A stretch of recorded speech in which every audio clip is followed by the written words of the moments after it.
Well, welcome to the Dr. Margo Show, and I am so excited to have my good friend Bobby Larson in the studio with me today.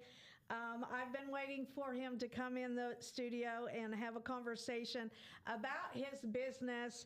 And welcome to the show, Bobby. How are you? I'm doing great. Thank you so much for having me. Well, we're going to talk today about your business and how you got started and how we got connected. And so first of all, tell me the name of your business. It's Budget Friendly Fence. And first of all, tell all the listeners how you got started in the business. Why the fence business?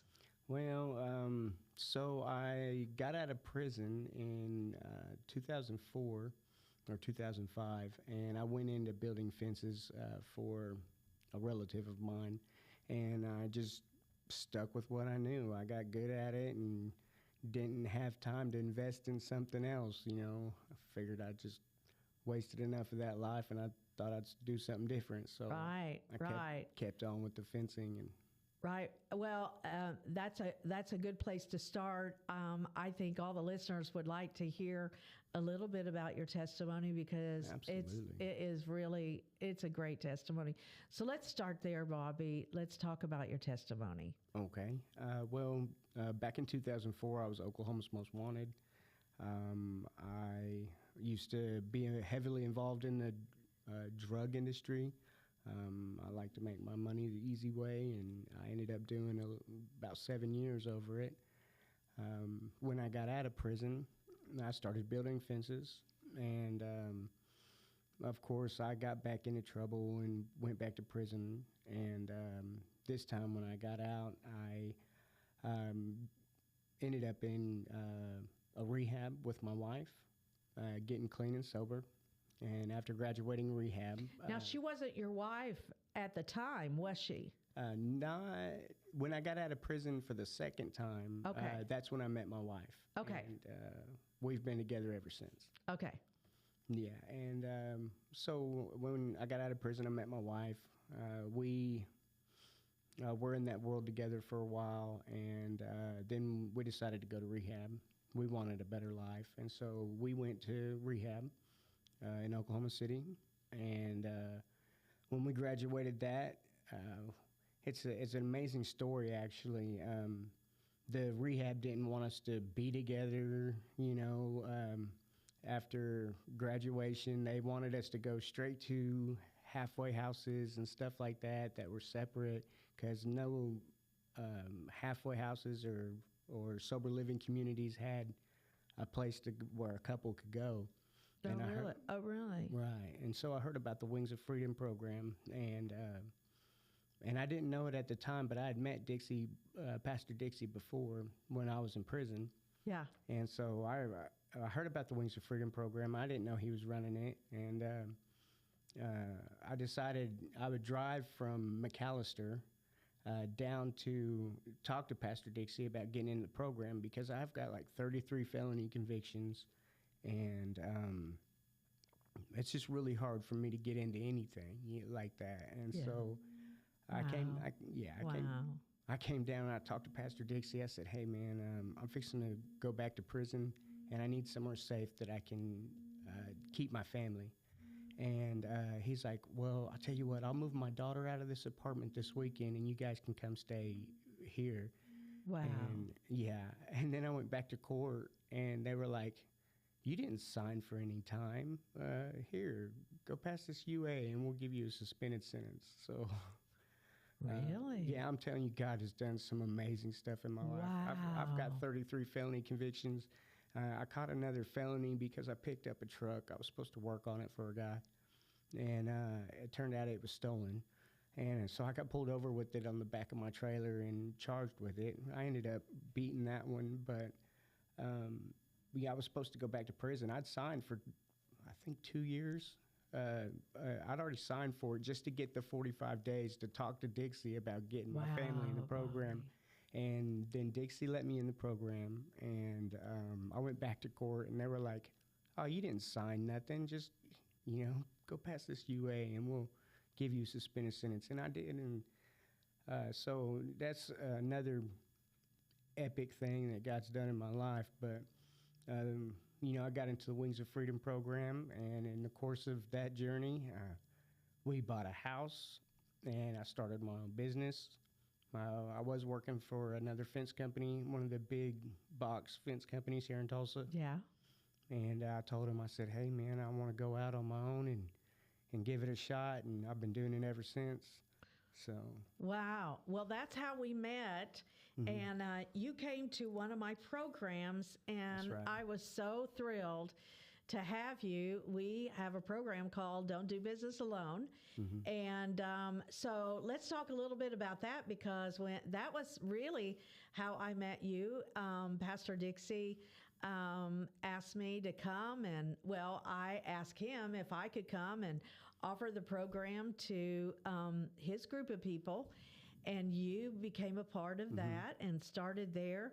So let's go from there. Let's talk about, for the listeners, where were you at that time? Had you already started in the fence business? Yes. So I've been building fences since 2004. And so I've got about 20 years under my belt, minus the time that I was in prison. But when I met you, I hadn't started I had gotten my sole proprietorship. And I believe, it was a sole proprietor's where I started. And I was just now getting into the business thing, because I've been doing it as like a side hustle, working for another company, just doing repairs and small installs.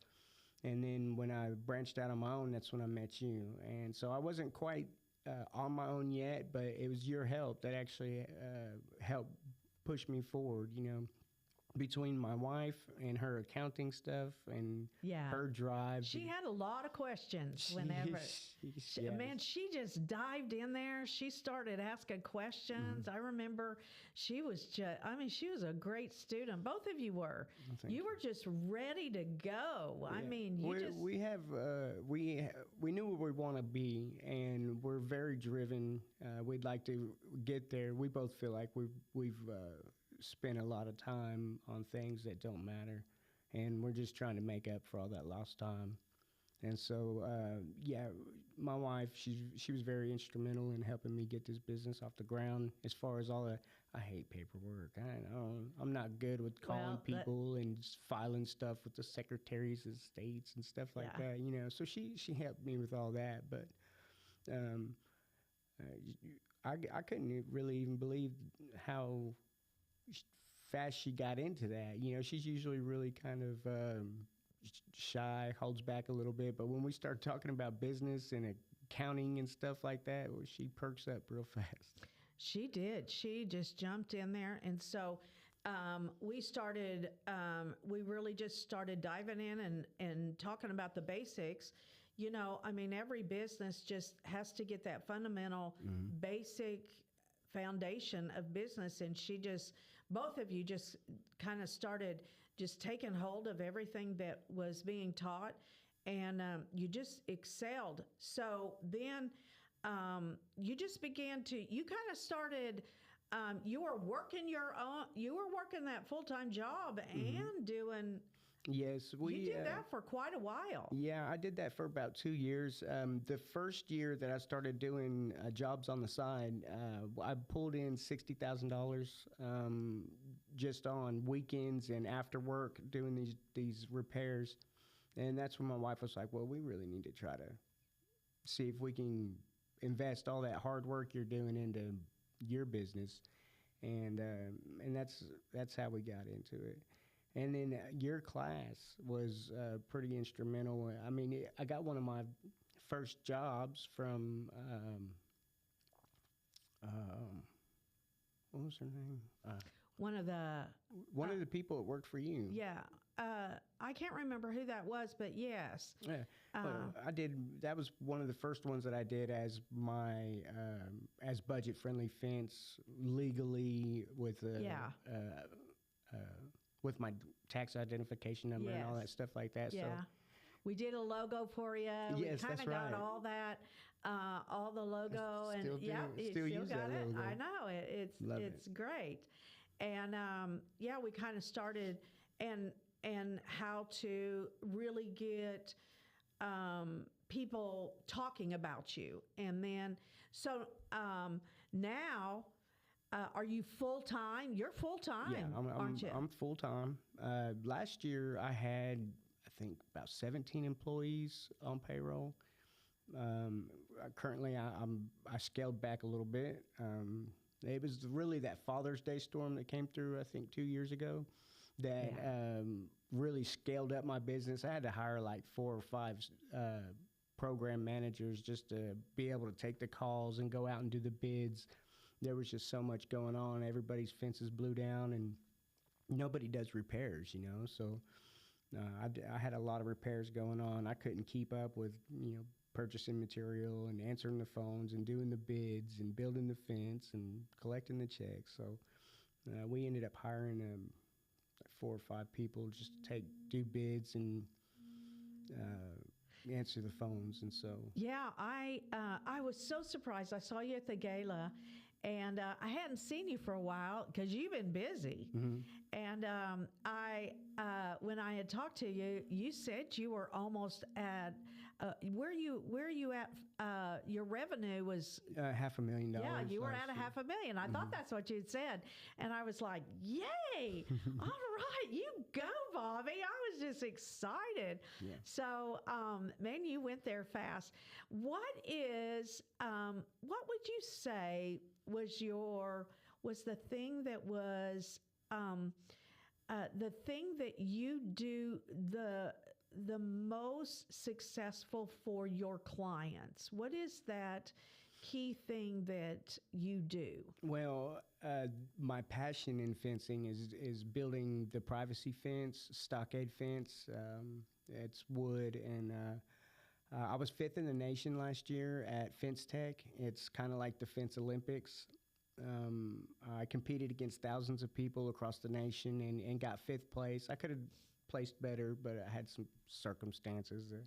But 5th in the nation against thousands of fence builders who've been doing this a long time. So I did great there, but I get a sense of purpose, and I've got a certain passion for building wood fence. I like a nice straight line on top. I like my pickets nice and tight. I think wood fence is just beautiful, so I really enjoy doing that. But really, a lot of the passion comes from doing repairs. A lot of times people can't afford fences. They're expensive, and people have, problems with their fences or are just worried about the security of their home and their property. And I get a really good feeling about showing up to somebody that really needs some help and, putting a fence around their property so they can keep people out and keep what's theirs. And so it makes me feel pretty good when I'm helping people like that.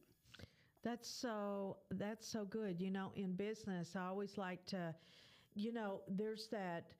What I hear from you, that you kind of have a specialty there. Even before the podcast, we were talking about how you really like to help people find. You really like to help people that even if they aren't able to finance, if they really need help getting their fence done, even if they don't have the finance or the money, you really like to help and take care of them. And I could really see your passion in that. Absolutely. I know that when I first started doing this, I was looking at the price of materials and stuff, and I did a bid for somebody who just needed about 100 foot of fence, and it came out to a couple $1,000s just for the material and the labor and everything. And I realized, how expensive building the fence really was, and how taxing it can be on your budget. And so it kind of hence the budget-friendly fence. A few things that we offer that kind of set us apart from the competition is we do have financing available. And also, I can custom tailor a solution to your whatever problem you've got with your fence. It's kind of tailored to your budget. So if you can only afford a couple $100 and you need a section of fence fixed or gate hung or whatever the case may be, I can find a solution that will, get you set up, everything safe and everything enclosed. And it might take me a little bit of time, but we also offer reclaimed material.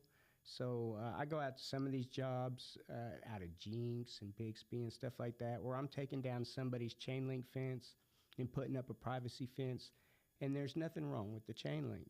So I don't throw it away. I'll save it and put it at the shop, and I'll hold on to it to... You'll repurpose it. Absolutely. Somebody might be buying their first house or, just got their first puppy and just realized, hey, I can't keep this dog in the backyard. There's all these problems with this fence, and they can't afford to buy a $300 roll of wire or $40 posts and all that other stuff to build a fence. Well, I can come out there and I can use reclaimed posts and reclaimed wire, and I can find a solution for your problem, and I can make it at least half as expensive as it was going to be, So between the reclaimed material and, some custom solutions to some of these problems, kind of tailored to your budget, it's a reason why I get a lot of my business. It sounds like that people hear, because I can hear it, just through your voice and when you talk about it, I think that's the key, and customers want to hear from a business that you care about them. Right. I think that's the important thing, is that when people can feel like that you care about them, you're going to get customers. That's right. And if there's anything in this country right now, it's that people want to feel like that when they do business with a company, that they feel like that you care about them. Absolutely. And I think that has been such a asset to you doing so well. I am so impressed. I'm so impressed. Well, when I saw you at the gala, I thought, wow, Bobby, you did it. Well, and your classes really helped a lot. I was able to network with all these other people. I've done several jobs for people that were in the class. Yeah. I even did, I don't remember her name, Becca's. Yeah. She called me up and was like, hey, my fence is messed up. Can you? And I went over and I fixed that one for free, Of course. Just because she's been so instrumental in my time and with Wings, and I like giving back to my church. Yeah, right. You guys have done so much for us. And it was hard for me to believe that I was able to get to where I'm at today, because it seems like so daunting to starting a business and getting an EIN number and getting insured and getting bonded and having workers' comp insurance and liability insurance and being able to make payrolls and all this other stuff, having bank accounts and stuff. All this stuff was new to me. And you guys made it so easy. You gave it, helped us with the steps. Wow. This is what you need to do. This is who you need to talk to. This is the website. And, without all that stuff, man, we couldn't have done it. And I know my wife, she's got some drive in her, but you guys were really instrumental in helping us get started and doing this the legal way. And man, I am just so happy. I'm so happy that we could be a part. I'm so happy to have you as such a blessing, and to be able to have planted some seed in you and see you be such a success.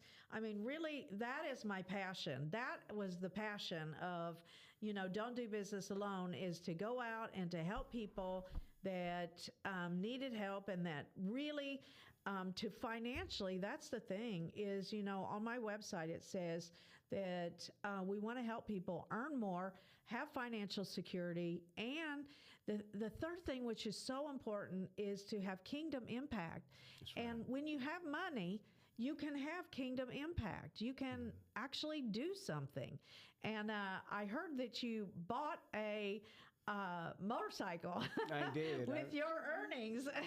I did. Actually, last year was a little bit of a rough year for us.